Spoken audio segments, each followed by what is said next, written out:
economics. After earning her PhD in economics from Yale, only one of a handful of women in her class, she entered academia before answering the call of public service.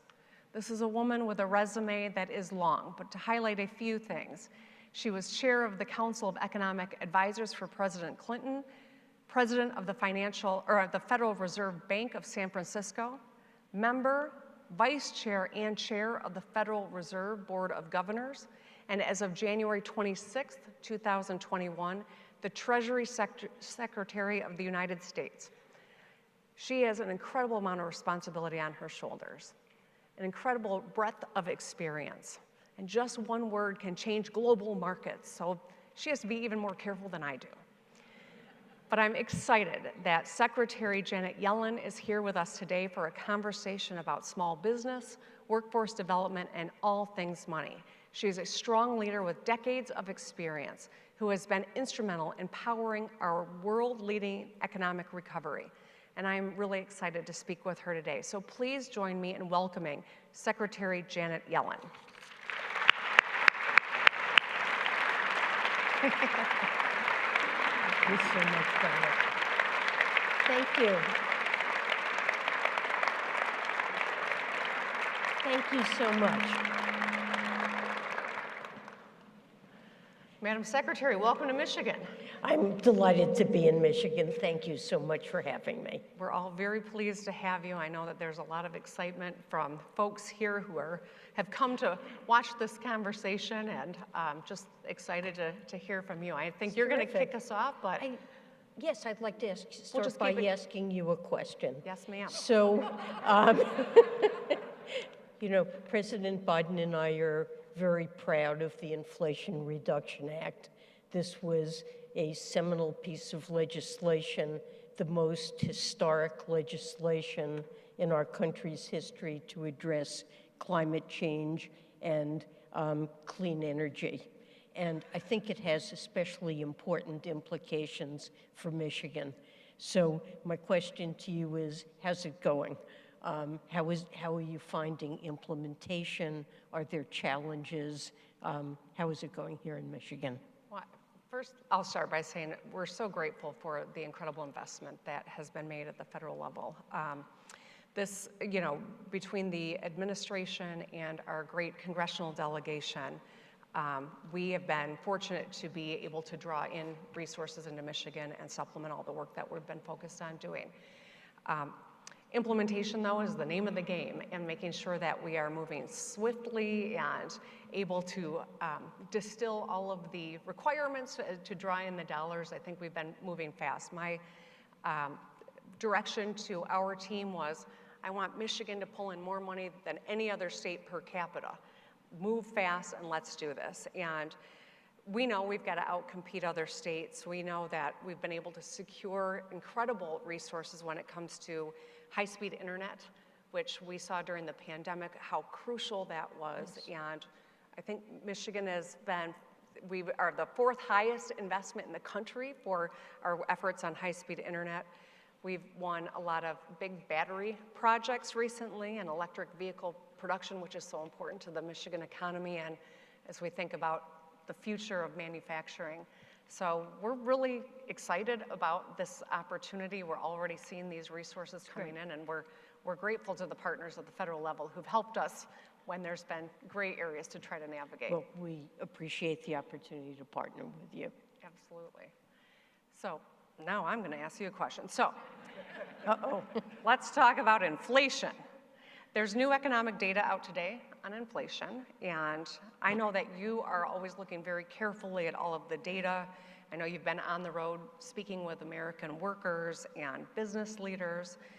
Just wondering, what is your perspective on kind of the state of the U.S. economy for both families and businesses? So overall, my assessment is that the state of the U.S. economy is very strong. We have a labor market that is the envy of the world. We have a string of national unemployment readings that are under 4% for the longest string of time in 50 years.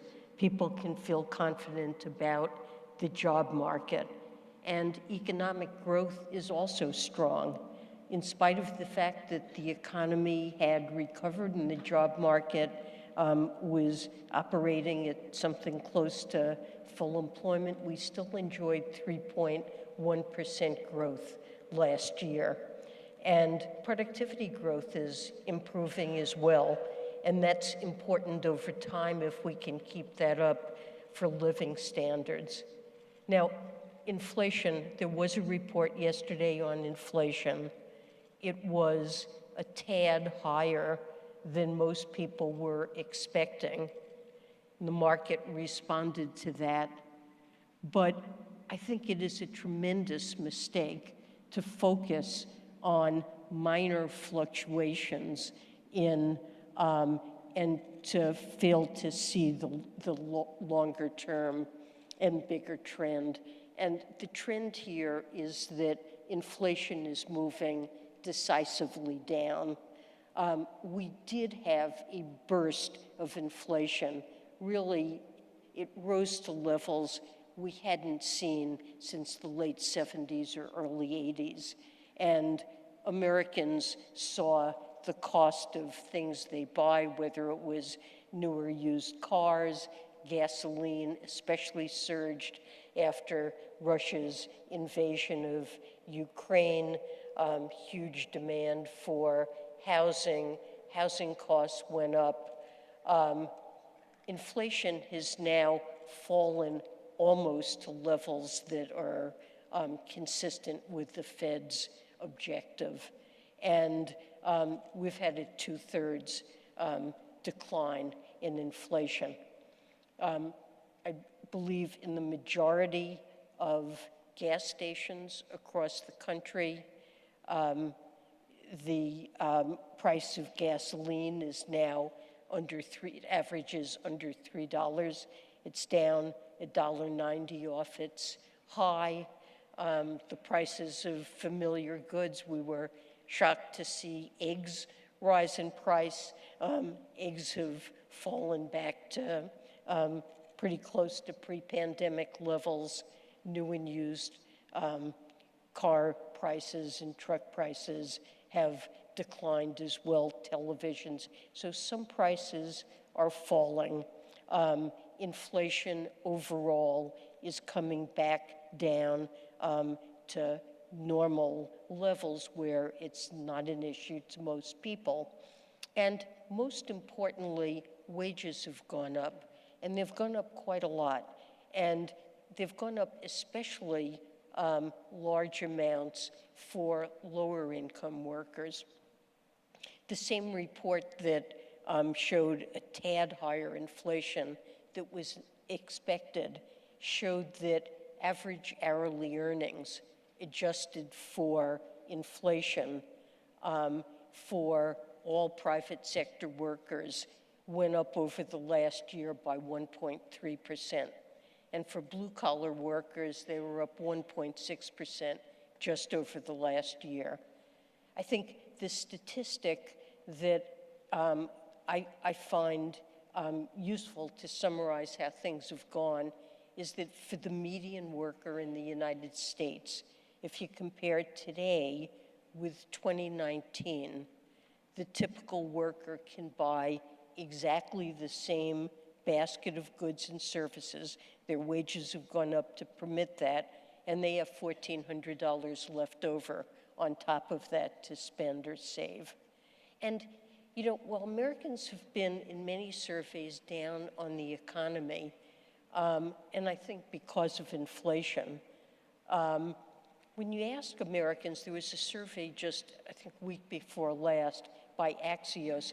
People were asked about their personal financial situation, and over 60% said they felt good. They felt very good about it, and they think 2024 will be a better year than 2023. And I would agree. And as inflation has come down and wages have gone up, we really are seeing in surveys. And of course, the University of Michigan survey is one of the most important measures of consumer sentiment. That has moved sharply higher in recent months.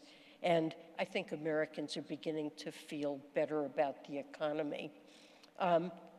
Importantly, actually, if you compare the performance of the United States with other countries that went through the same impact of the, pandemic, our economy has grown more, inflation has come down more, and wages adjusted for inflation have risen more than in any other advanced country that suffered what we have. And of course, the pandemic was traumatic in so many different ways for American families that still, I think, weighs on their views about the uncertainties of life.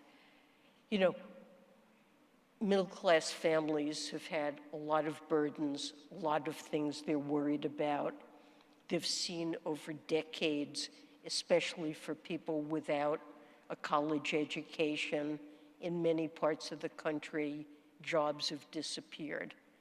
Childcare is expensive, education is expensive, they're worried about healthcare. So, it's not that there are serious problems that policymakers need to address to support middle-class families so that they can enjoy better lives. And the Biden administration is focused on that. I was in Pittsburgh yesterday and visited the Allegheny healthcare system, where they're making remarkable investments, partly using federal funds to improve medical care and bring down healthcare costs. And, just in the last couple of years, President Biden has managed to bring down premiums under the Affordable Care Act that are lowering healthcare costs for many Americans. Coverage is increased. 8 million more Americans are covered today than were covered in 2020. And for the first time, Medicare is able now to negotiate about drug prices with the major pharmaceutical companies. And drug prices are not going to be allowed to rise more quickly than inflation. And this ability to negotiate is not only going to bring down drug costs for American families, it's also benefiting the U.S. government by controlling Medicare costs. And of course, for seniors, the cost of insulin has now been capped. And this coming year, there will be an overall cap for Medicare recipients on the total amount of out-of-pocket spending for prescription drugs. So we're making progress, and I think the Inflation Reduction Act is going to, and we're already seeing it, result in a boom in investment in clean energy. And that's going to mean less exposure to what happens in Russia or the Middle East for oil prices, so greater independence, more dependence on the sun and the wind and less on geopolitics, and it's going to bring down energy costs. So, of course, there's more work to do, but, and we now have important legislation that is really investing in America and in the people of America, bringing back manufacturing in key sectors like semiconductors and clean energy, investing in research and development to allow American innovation to flourish, and importantly, good jobs being created all over the country, not just on the coasts, in parts of the country that have really seen a dearth of economic opportunity. So I feel good about the state of the economy now, and I'm optimistic looking forward. Excellent. I think everyone's happy to hear that.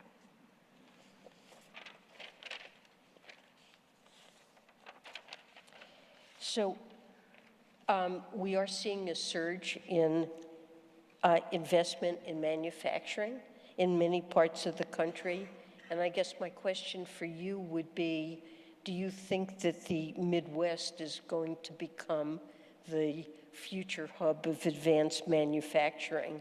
And if it is, this requires partnerships between government and the private sector. And is the state of Michigan working to try to incentivize the private sector?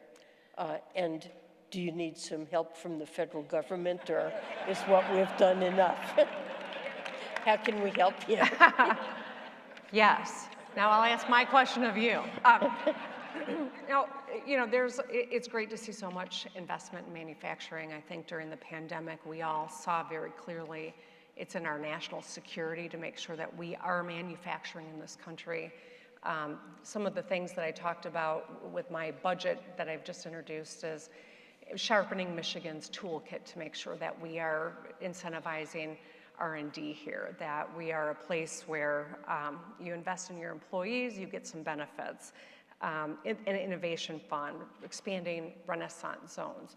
These are all strategic ways I think that we can ensure that manufacturing that is really growing continues to do so. But I would argue, and I think all my colleagues in this area, whether it's Mike DeWine in Ohio all the way to Tim Walz in Minnesota, recognize that the Midwest, this is a great strength of ours historically, and we're all focused, and we're working together in some ways, but certainly partnership with the federal government's been really crucial in that as we think about everything from Hemlock Semiconductor and hyperpure polysilicon, which is a foundational element in so many solar panels, to semiconductors or the auto industry, or Whirlpool always pointed out, we need semiconductors too. It's not just the auto industry. So all of these, I think, are work together, and our work is crucial. And it's a homeland security issue. And so continued resources and favorable interpretations out of the federal government are great ways that we could work together and would be helpful to the Michigan economy. All right, time is running out, so I want to ask a quick question. The president signed that historic legislation as part of his Investing in America agenda, and I know that you helped develop and inform a lot of the work that they've done. The infrastructure law, the CHIPS and Science Act, the IRA. As we in Michigan are thinking about how we benefit from that, are there things that we should be looking to or expanding on as we think about the president's Investing in America agenda? So I see Michigan as a state that is absolutely perfectly positioned to benefit from all of the legislation that's been passed, particularly the Inflation Reduction Act. You have a rich history of manufacturing and innovation, and we're really already seeing a boom that I think has been triggered, especially by the Inflation Reduction Act, and Michigan is benefiting from it. So we're trying to keep track of what the new investments are that this legislation is stimulating. And my staff told me that there are according to their estimates, $22 billion in commitments here in Michigan to invest in 21st century industries, including $18 billion in electric vehicles and batteries, $2 billion in clean power, $1 billion in clean energy manufacturing, close to $1 billion in biomanufacturing, semiconductors and electronics, and heavy industry as well. So I think, Michigan is very well positioned to benefit from these programs. And I guess over the last several years, there are other ways, I think, in which the federal government agenda has benefited Michigan.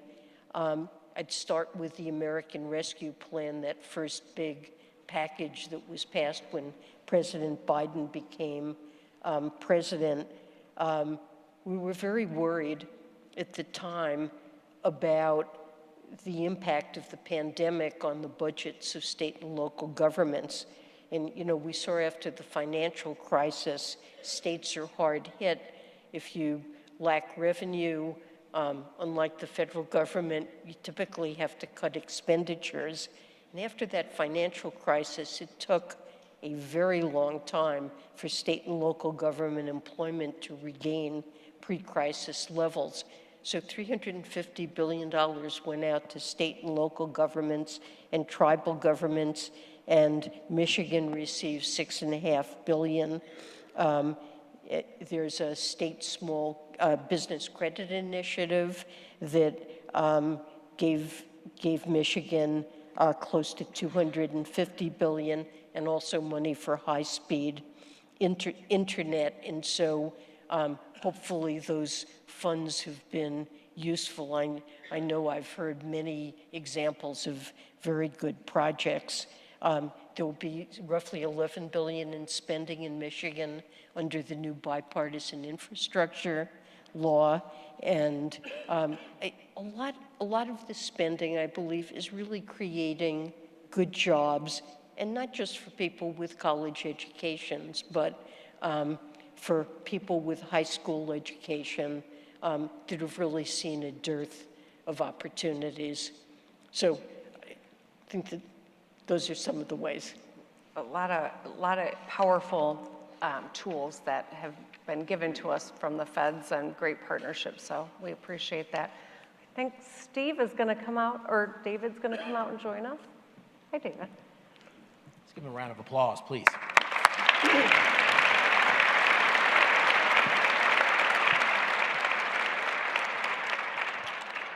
You're not off the hook yet. There's a couple of questions from the audience I'd like to field.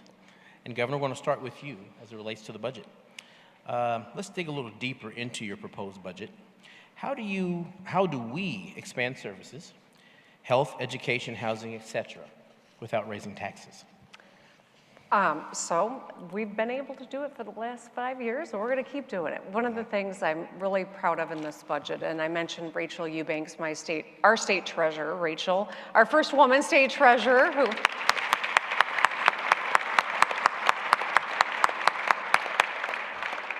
I had the opportunity to introduce the two, and Rachel was so excited to meet you. Anyway.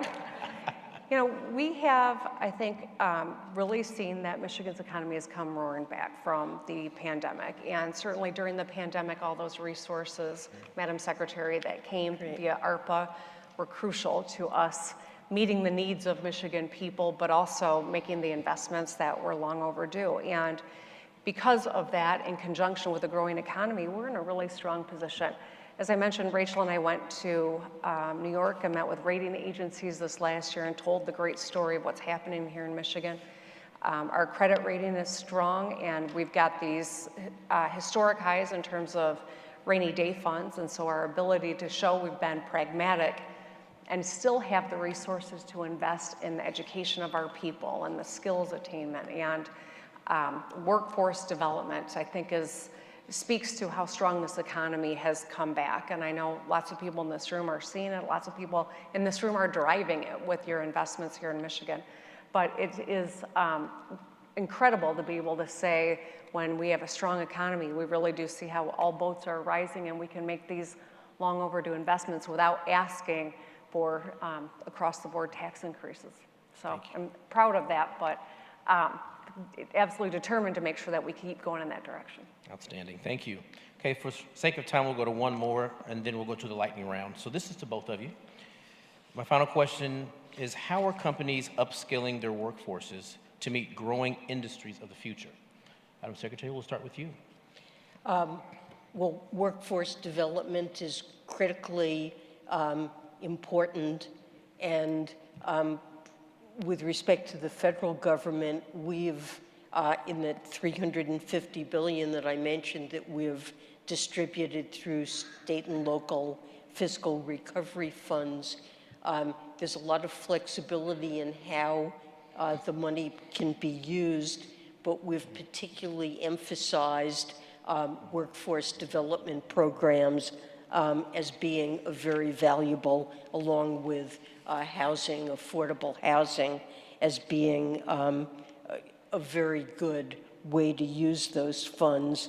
And what we try to do is look at best practice, what's working, what's not working, and 3 workforce strategies we see as very effective are registered apprenticeships, community college programs, and supportive services that lets people take advantage of these programs. I've been visiting in recent months quite a few workforce development programs that involve partnerships between local governments, community colleges, bring in businesses, and something else that is really stimulating a lot of collaboration on workforce development is the Inflation Reduction Act. The subsidies, the tax subsidies for firms for most of the tax credits are 5 times as large if the standards with respect to pay and apprenticeships are observed. And so firms have to pay prevailing pay in the jobs that are being supported by these tax credits. And that's really designed to make sure that what we're creating here are good jobs. And apprenticeship programs need to be brought into play as well. So this is really stimulating a lot of additional workforce development. Involves unions often as well. Great, thank you. Governor?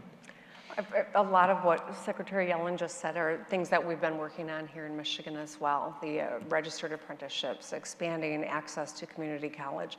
It is incredible to meet someone who went and got a degree or a certificate because of the Michigan Reconnect, which we created last term with a Republican legislature. We looked at, with the business community right at the table and helping drive a lot of this, looked at what they were doing in Tennessee and made it a Michigan-based program. So we improved on what they were doing and made it our own. And to meet someone who's gone through it, who didn't think that they had the ability to afford a skill set and to now be in a better paying job, it's one of the coolest things that I get to do as I travel the state, to see the people that have benefited from our work. So that's just one example.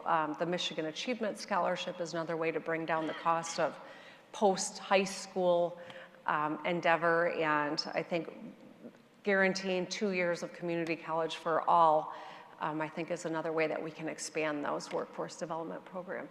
Wonderful, thank you.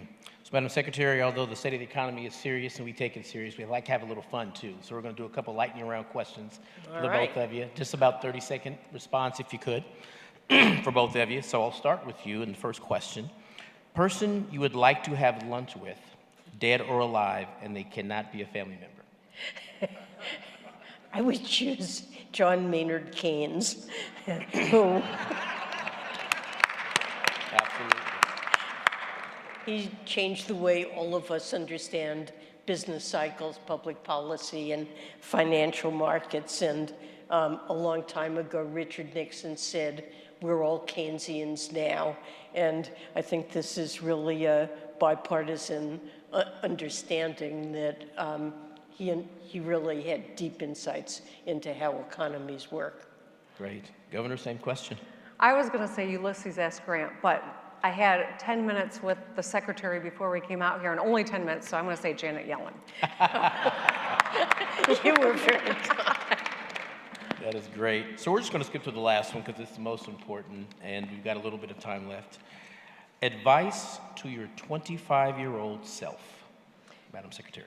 Well, I think at that point in life, it's important to figure out what are you really passionate about, what are you interested in, what do you want to devote your work life to, and to try to do it, and to affiliate yourself with an organization, whether it's a firm or a nonprofit or university, whose mission you deeply identify with, that you're proud to say, I work for this company or organization with people that you like, trust, and admire.